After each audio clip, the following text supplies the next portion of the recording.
Hello and welcome to this week's episode of the And Both podcast. I am solo. This is a week of catching up, and this is a week of letting you guys know a little bit about all the things that have gone on in the back burner. So I don't want to take up too much time here. Follow along. All of the information that you're going to hear about tonight is available either on andbothpodcast.com or dovetaildesigns.co, which is my company. So there's some really cool info about our product launch there and what we've been building and creating, and a little bit of a sneak peek on what's to come. So check everything out there. And I mean, here's me, I guess, however you're supposed to make that sound, but enjoy. And next week we'll be back with another guest. So just this week, catch up. Next week, guests are back.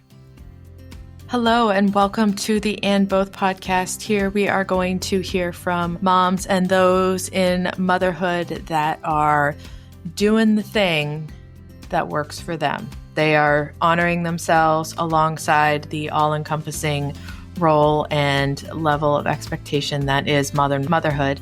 And we are going to hear from as many different people as possible in their own experience. So you can find people to relate to. You can hear stories that will make you laugh, make you cry, all of the above, and that we will come together as a community to support one another in a way that is holistic and honoring of the woman and the mother as a whole.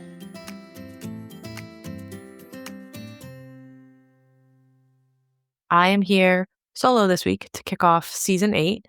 I can't even believe it, we are 8 now in our 8th season of the show that started from the idea of trying to find a space where moms could talk about and hear stories of other moms that were doing things outside of motherhood, and how they were thinking about motherhood and how that kind of changes over time, and the things that you do as an individual and want to do as an individual. And all of these really cool people have showed up for 7 seasons now to share their stories, to connect with other people, to it's so cool. I feel really fortunate that I have the opportunity to meet so many amazing women and mothers and people that are building cool things and building big things and building families and building a life and all of that. So just thank you. Like, we have to kick off with that, right? Like, thank you for being here, and thank you for showing up, and thank you for listening, and thank you for sharing, and just feeling super thankful in every sense of the word. So I wanted to come on because it's been a minute since I've done this. There's been a lot of stuff that has gone on sort of since I did one of these a little while ago, some kind of big things that have happened for me in my life. And I wanted to share a little bit about that because all of these things swirl together, and that is the way of life. So a couple big things. One is that I've been building some smaller projects and another big project, and they're kind of at the point where they're going to converge in a great way. They're going to run into each other and overlap a little bit, and hopefully we'll weave together something pretty cool for caregivers. And first of all is Dovetail.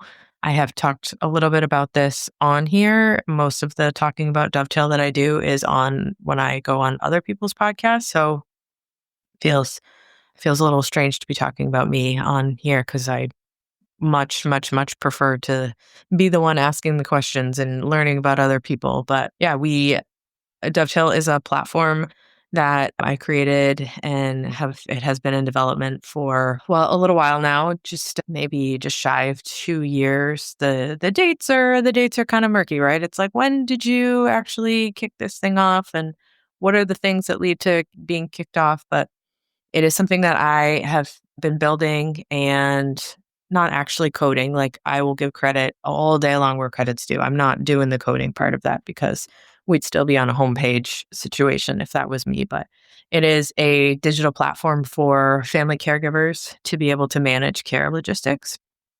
It is the convergence of all of these worlds of my career as a clinician, my work in private practice doing aging in place home assessments and helping families navigate the conversations around aging and what that looks like and what that can look like and what they, most importantly, what they want that to look like.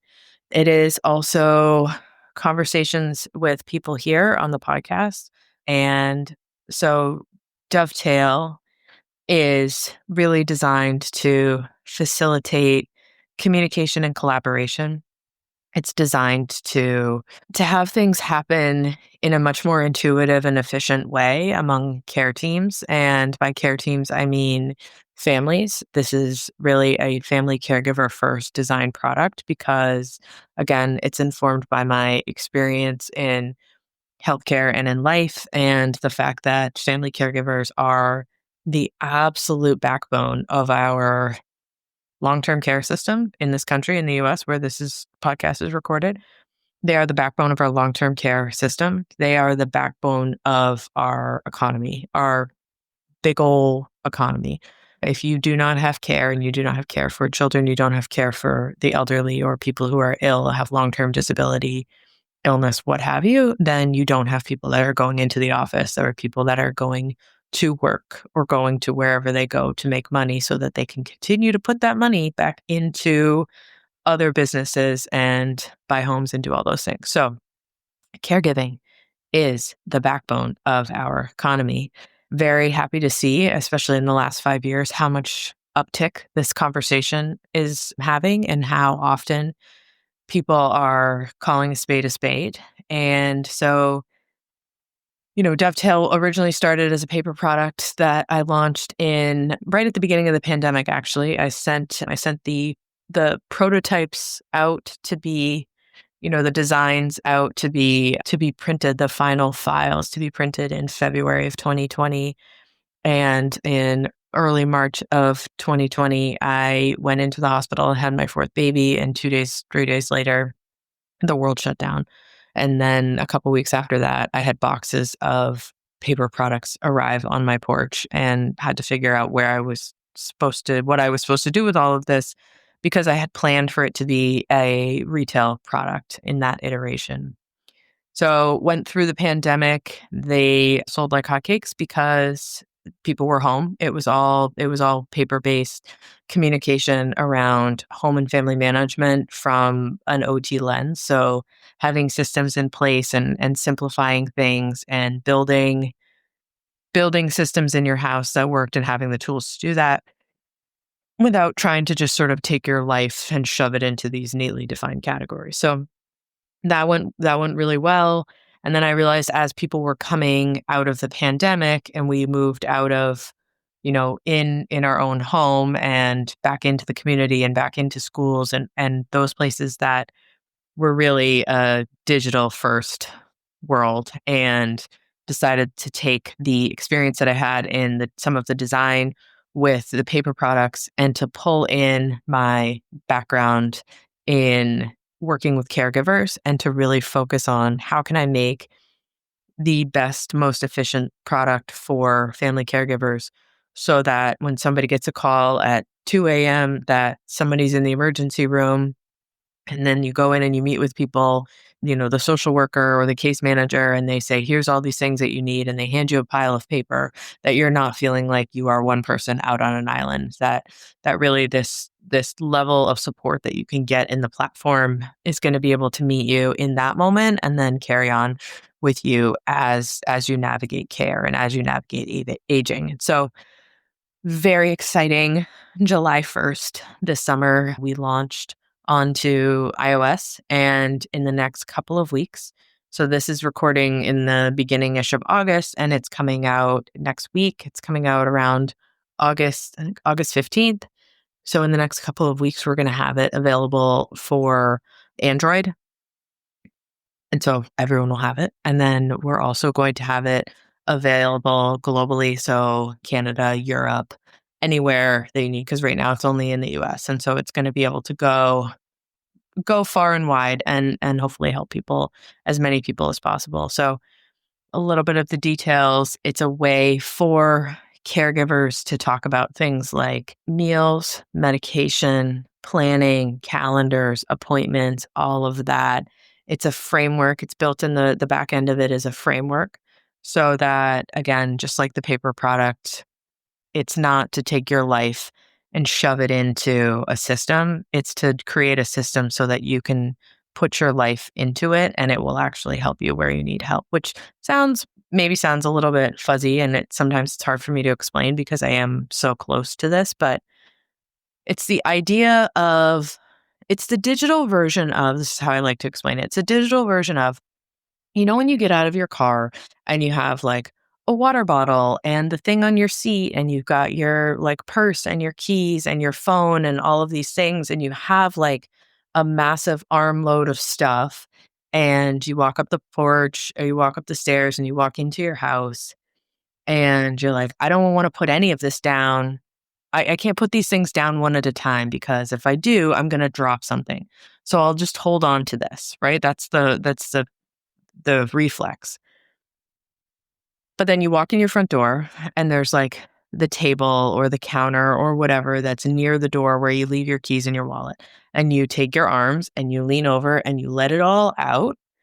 And then from there, because that is no longer the thing that you're holding so tightly onto, from there, you can hang up your keys and put your bag away and put the coffee cup away and all of those things. So the idea is that Dovetail is that counter space where you can say, all right, I need to get the ticker tape that is going in my head about don't forget this and don't forget this. And this is the list I have and all of this. This is the digital space where you can put that and it all stays in one space. There are a couple of really important features that are out now. We have a lot coming along the line, but we have two of the really important features that we have out right now are that it is integrated with a couple of online shopping platforms. And that means that you can shop for things if you're a long distance caregiver. So if you have someone that you're providing care for, but they live multiple states away or farther away, and someone else is doing the boots on the ground care and you want to be able to help, that person who's there with them can go around and make a list and they can send the list to you and you can check all of the things off and you can fill the cart and you can have that sent to their house without having the back and forth of texting and all of that. And all of these lists update in real time so that people can can just have a place to put something without having to create like 97 new steps and documents. So that's one of the really cool features. The other feature that I really like is related to what has been shared and who it has been shared with. So there's a lot of tracking involved so that because it is a really granular way to share information, these individual notes, you have the opportunity to say, no, I did send this to you. You share a note with somebody and they have a receipt. It shows up on your Dovetail, who you've shared it with. So you know that you've sent that. Because one of the things that I found in working with caregivers is that there's so many things going on that you're not even sure which box gets checked and which box doesn't get checked. And you get interrupted with kids or phone calls or work or whatever. And so having a space where you can say, oh no, I've definitely done that is really important. So Dovetail is out now. It is available, like I said, on iOS. It is a $4.99 a month subscription or $49 a year for users. The thing that I think is really cool about this is that it really simplifies a lot of the text message, email, voicemail, all of that communication. And so the feedback from our beta testers and the feedback from early users is like, you end up spending, yes, it's a thing that you're doing on your phone, but you end up spending less time on your phone because you can really get down to what needs to get done, put it down and walk away. And if you do get interrupted, you know exactly where you left off. So that's the big but exciting news on that front. And then the other part is that, like I said before, I had a private practice. It was called Home Field Advantage, and I have revived the hours for that consulting wise. Part of that comes from knowing that people are, I still have people reach out to me and ask about it. And for a long time, I put it off because I had kids at home and this fall, my youngest will go into kindergarten. And so that is the end of an era in many, many, many ways as a parent and on my motherhood journey where I don't have that necessarily the childcare outside of school hours to contend with. So that's, a bittersweet moment, a really I don't know. I go back and forth, like I'm very happy for him, also very sad for myself, but also happy for him and he's happy for him, but he's also sad. There's a lot. We're swirling a little bit here, and that's okay because, swirling's fun. But that has allowed me to have much more concrete time around what my hours will be. And I know, and I hope, I actually don't know, but I hope that everybody who just heard me say that is laughing out loud because I know wholeheartedly that once November hits, it's not going to be like, oh, I have all of these hours and everything is booked and it's ready to go and like everything's solid. People get sick. People something happens, things go sideways, yada, yada, yada. So I don't have this false sense of like, it's all good in the hood and I can just carry on and make plans. But I'm very, very, very cautiously optimistic. And so with that, I'm putting hours for home field consulting back on my schedule. They are things like one-to-one working with caregivers on sort of navigating the setup of either it's setup of a home and how that's going to work, or it is facilitating family meetings and family communication in these meetings about aging in place and decision making and things like that. I do not provide any guidance on what the decision should be. It is 100% the facilitation of conversation because in my experience when I was inpatient and also in private practice is that nobody wants to address the elephant in the room. And so everybody needs somebody. When nobody wants to address that, everybody needs someone to walk into the room and say, hey, look, there's an elephant. And so it's the thing that can't be ignored. About, I say 80% of the work that I did in private practice was being the first person to blink and say, but what about this? At what point is it too much for you to have all of these people coming into your house? At what point is it too much for you to be able to cover this, this, and this? And so having those conversations. All of that stems from our very, very, very, very, very rigidly individual striving and thriving goals in the US where this is recorded. People have a lot of fear around asking for help. They have a lot of fear around asking for help with aging. A lot of fear around asking for help is the pebble that starts the avalanche of the loss of autonomy and the loss of decision-making power. And so I think that if we can get into a space where we get into these conversations early, it really takes the edge off of that. It really, if someone just needs help bringing the groceries in because they're not sure about navigating the stairs with the groceries, we're not saying because you need help with that, you need to like give up your car keys and you need to turn over your bank accounts and all of that. And I will absolutely never be the one that says, this is what you need to do here, here, and here. It's to say, everybody in this situation wants to be heard. And everybody in this situation, I fundamentally believe, is coming from a place of care and a place of concern. Otherwise, they wouldn't be at the table. They wouldn't be in the room. They wouldn't be on the call. And so how do we do this that gives everybody the respect and the space that they deserve to be able to say the things? And so those are hours there. So I do that one-to-one. I do that in a family setting. And then also in the corporate world, when it comes to not facilitating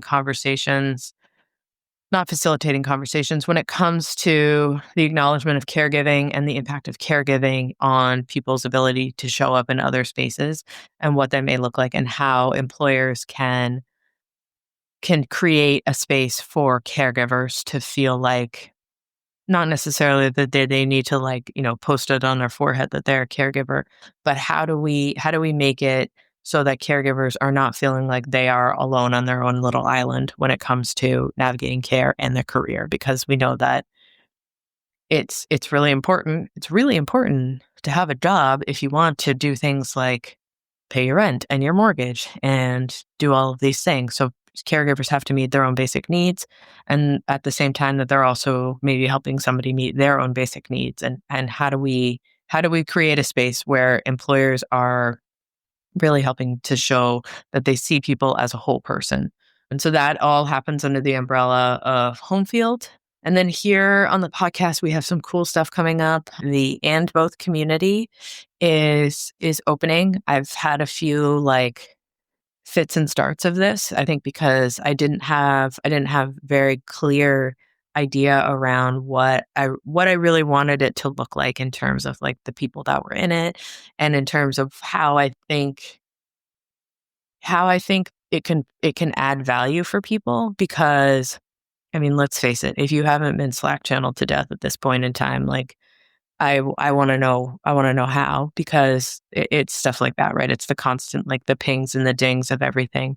So how can we create a space that doesn't pull from your attention in that regard? And how can we have a place that is a soft landing for you, where you feel like the people that are going to show up there are going to be the people that see you for you and who you are and what you're navigating, and not we see you for who you are and what you're navigating, and here's our like 87 sales pitches. So that's taken a little bit of time to figure out what that looks like. But very excited to announce that as of the release of this recording, so August 15th, the And Both community space is now open. The link for that is in the show notes. It is a space for previous guests and listeners to come together to be able to connect in that way, to have a much shorter connection between that than, when you have a guest come on and they share things and they say like, okay, find me here. And we're going about living our lives and busy about those things. It's a space where you think you sort of get a little bit, it's a little less friction to be able to connect with somebody who has been a guest on the show.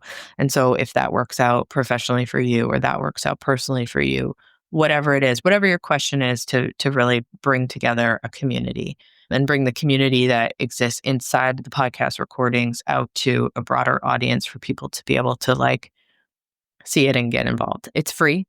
So if you are someone who feels like this is an awesome space for you, you like hearing what you hear each week, and hopefully you do, because hopefully you're coming back for that, and you want to hear more, you want to get some more insights along the way, this is a really great space to be, because we'll have a lot of preview things in there. So that is up and available. I'm going to stop there before I like overpromise on things, because I'm just so excited about having it out there. And then the last thing, which is not happening now, it's actually not going to happen for another year, but because it takes a year to pull this all together, but we are going to be hosting our first retreat. It is called the Nurtured Entrepreneur Retreat, and it is based around the idea of people that are in a caregiving space that want to do things for themselves. This is not a like, let me sell you the 15 different ways to like make your side hustle, make you 50K a month or whatever. That is absolutely not what this is.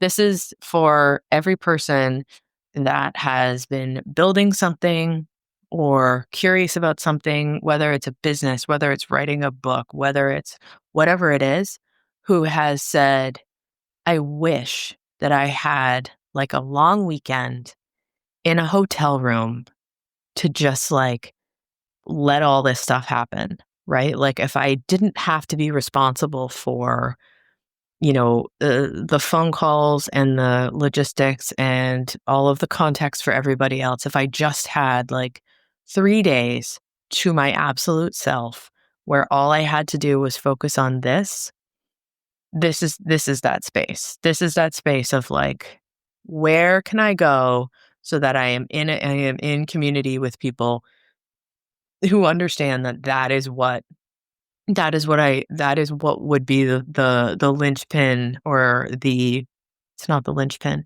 That would be the fork in the road for me, from feeling like I have my ducks in a row, or I actually know where all my ducks are. They don't even have to be in a row. Like that's a whole lot to ask. But I know where all my ducks are, and we're all generally going in the same direction, versus I think I have all of the ducks, but I'm not sure, and I think I forgot something, and this is over here, and oh my gosh, this is also stressful again. So it's that fork in the road. And we're hoping that it's the first one that you end up taking. This stemmed from in January of this year, I was in New York City for a couple of days for a few events down there, a few founder events related to stuff for Dovetail. And normally when I go into the city, I live just north of Boston. And normally when I go into the city, I get on the train that gets me to where, to check into my hotel and to have time to like change my clothes and wash my face and then go into the thing.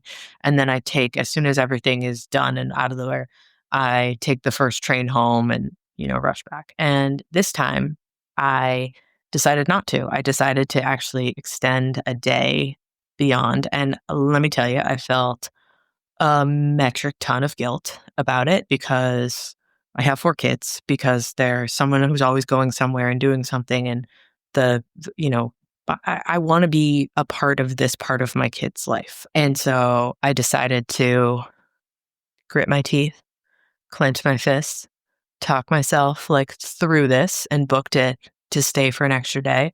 And I'm not kidding. It's the most productive work day that I had of this entire 2025 year so far. I went and I got something to eat in the morning and grabbed a couple of things, came back to my hotel room and sat and worked for like 16 hours. It was an aggressively long day, but it was a day of like, I got my inbox to a reasonable level.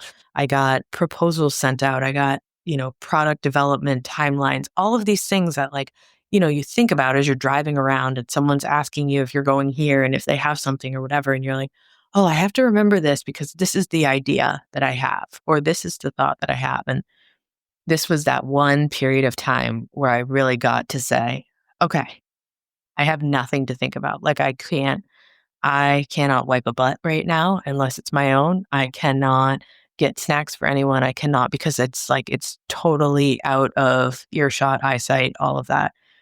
And it was incredible. It was incredible to me in 2 ways. One, that it was so hard for me to take that time, knowing what I know now, or knowing what I know just in general, right? Talking about entrepreneurship and motherhood and my clinical background and stuff like that, that I know that this stuff is important, but to actually do it is a really hard decision. But also that for the mountain of stress that I had going into that day, I got through so much of it just by being able to like keep both eyes on my laptop, to not be listening out for somebody like doing something they're not supposed to, or not like listening out for like two people that are squabbling in the other room and whether or not they're going to sort it out or whatever. And it's just that absolute focused attention. So with the Nurtured Entrepreneur Retreat, we are going to aim to create that space for moms that are building something. And again, building, writing, growing, whatever it is, it's not like a super specific topic in that regard, but there has to be, something that you're working on that you need this dedicated time to do. And so the information for that is going to be in the show notes. So check that out as well. And then also you can go on to the website, theandbothpodcast.com. We'll have all of that information up there. So all of this to say, I wanted to, again, say thank you so much for everybody that has listened through the first 7 seasons. We are growing, and there are so many people that have been absolutely wonderful in reaching out and saying wonderful things about the podcast. If you are somebody who has not and is so inclined, I would love for you to leave a review. It does really make a difference for us as a show that's growing if we can have more of that feedback out there. And I think that is it. I'll have a few other solo episodes that come out as we get in later into the season, where I'll catch you up on some of the things that we're working on. Definitely keep you in the know about the community and the retreat as they come out, or as we start moving in that direction. But if you are anything here of interest, Dovetail, the platform is available on iOS.